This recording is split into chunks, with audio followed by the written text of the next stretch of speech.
এই যে নতুন যে দল আসছে তারা কিন্তু কোনো নির্যাতন এখনো সহ্য করে নাই, তারা কোনো মামলাও খায় নাই, তারা জানে না যে তারা কি পরিস্থিতিতে রাজনীতিতে কিরকম একটা প্রতিকূল অবস্থায় এই পার্টিটা কিন্তু আমি প্রশ্নটা করছি অন্য কারণে যে মানুষের মধ্যে ধরেন দোকানদার বা একদম লেম্যান তাদের মধ্যে একটা ফিলিং আপনি দেখবেন যে তারা এরকম বলে যে আওয়ামী লীগ বিএনপি সব দেখা হয়েছে, জাতীয় পার্টি দেখা যায় বা নতুন কেউ আসুক।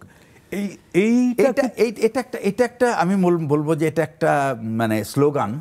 আচ্ছা, বাট প্র্যাকটিক্যাল না, আমার কাছে মনে হয় না এটা একটা প্র্যাকটিক্যাল স্লোগান।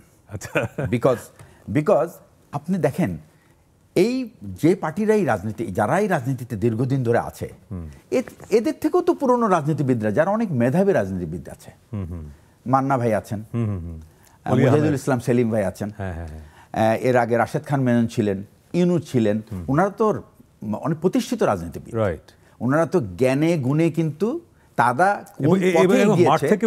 কোন পথে গেছে that's a different, that is the mistake that political leaders makes, that choosing the right path. He probably did not think about General Ibrahim.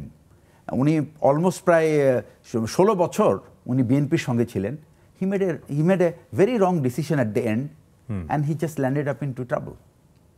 তো সুতরাং আপনাকে বুঝতে হবে, এই জন্য আমি বলি লিডাররা সেই সমস্ত আওয়াজ শুনতে পায় যেটা বলা হয় না, সেই আওয়াজটা তাদের শুনতে জানতে হবে, তাদের এই শক্তিটা থাকতে হবে, মানে পাবলিকের পালসটা বুঝতে হবে এবং যেটা পাবলিক বলছে না সেইটা যেন সে শুনতে পায়।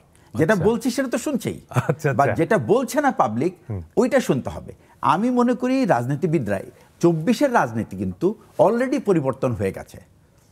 এখন কিন্তু একটা জিনিস রাজনীতিতে যে বিষয়টা বাংলাদেশের ক্ষেত্রে হয়ে থাকে সেটা হচ্ছে যে দেখেন আপনি কেউ কিন্তু হিসাব দিতে রাজি না, accountability, don't ask accountability from me, তাহলেই কিন্তু রাজনীতিবিদরা হ্যাপি।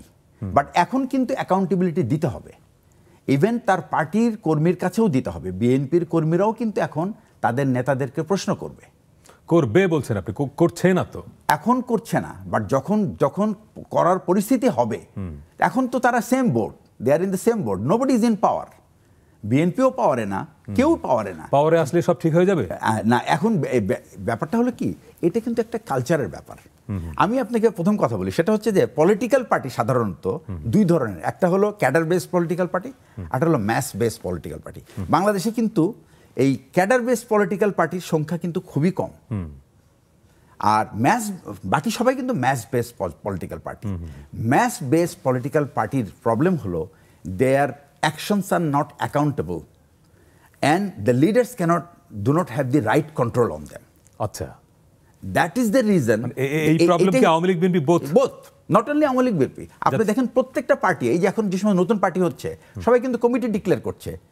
প্রশ্নটা হচ্ছে তারা কি নির্বাচিত কমিটি? তারা ওই স্থানীয়ভাবে কি নির্বাচিত হয়ে আসছে? তারা নিজেরাই ঘোষণা করে দিচ্ছে, তারা নিজেরাই ঘোষণা দিচ্ছে। বাংলাদেশে এত পার্টি কেন? Because nobody wants to be কর্মী, সবাই লিডার হতে চায়।